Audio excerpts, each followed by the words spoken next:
This video is about the mapping of Harari's 21 lessons to a worldview framework. I'd like to start with a summary of two of Harari's main concepts from previous books. The first being the three universal type myths that he feels have been a mainstay in most human cultures. These three universals being a polity system, a money system, and a belief system. We'll talk more about them later. The other concept is about the different realities that human experience includes.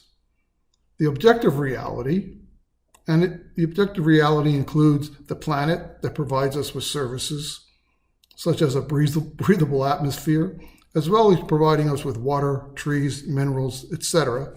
And it also provides the Umwelt for the other species that we share the planet with. The second reality is a subjective reality and is about our feelings, emotions, and consciousness. This reality is experienced by humans and many other biological species. Note, the subjective reality dies when we die. The third reality is the intersubjective reality, and this reality contains the concepts and myths that are the basis for human culture. As far as we know, humans are the only species that creates an intersubjective reality. Now let's consider the components of a model that represents our worldview. The is in the model, in our worldview, represents the scientifically advantaged concepts and metaphors we use to represent the world as we understand it to be, including our understanding of how our bodies and minds function in this objective world. The ought in our worldview is guided by our subjective reality and represents the concepts and metaphors we use to represent our ideal culture, often expressed in philosophies and religions. The narrative equals how we integrate what we know is possible with what we believe is the ideal. As mentioned before, the narratives typically contain three universal components that the Harari talks about. As of the beginning of the 21st century, the current universal components include, as our polity system, capitalism, as our money system, democracy as our polity system, capitalism as our money system, and liberal humanism as our belief system.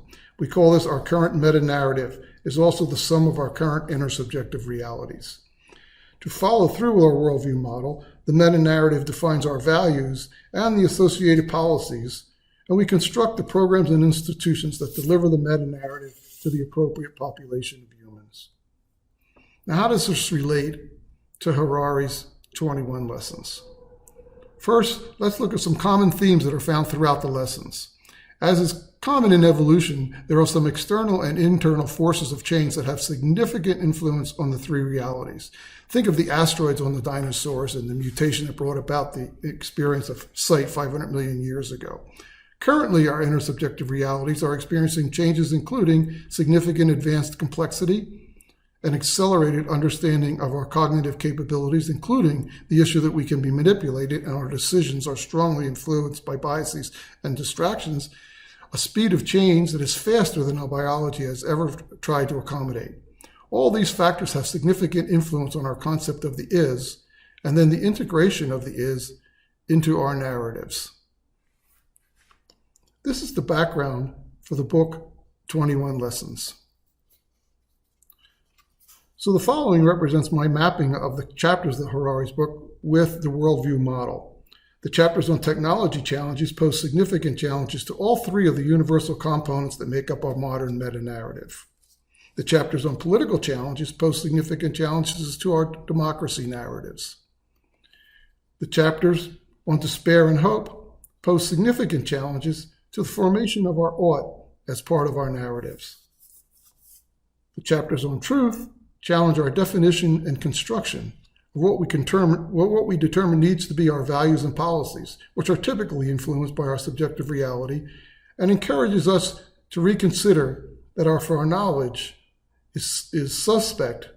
It does challenge our species' capability to formulate optimal knowledge solutions.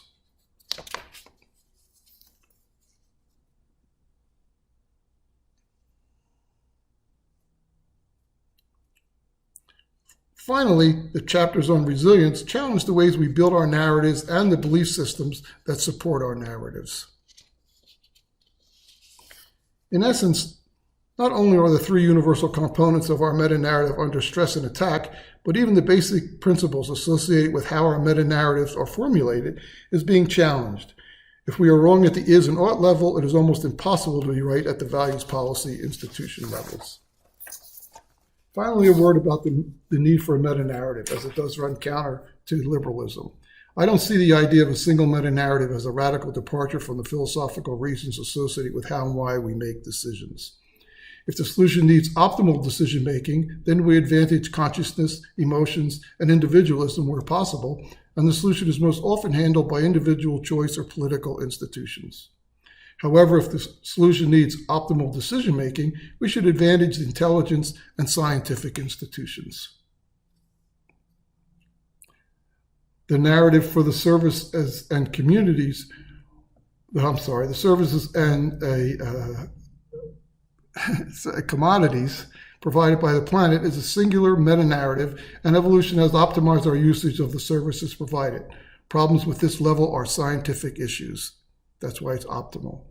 The suggestion for the 21st century is that we also develop a single meta-narrative for all the basic services and goods needed by all the humans on the planet. This is also an optimal issue, and the good news is that our AI sciences and robotic technologies are quickly solving the issues associated with optimal goods and services solutions for a global human population. Finally, the opportunities for humans to find meaning and purpose in this universe are currently still optional, and there are a wide variety of communities to satisfy this need. The main goal is to make sure individuals have no process whereby they can force their community rules on everyone else. After all, we are comfortable with a meta-narrative about the planet delivering a breathable atmosphere, minerals, and other goods and services. We do not feel that it was necessary for the manufacturing and distribution of oxygen to be optimal. This is my summary and my takeaways from the book. Thank you.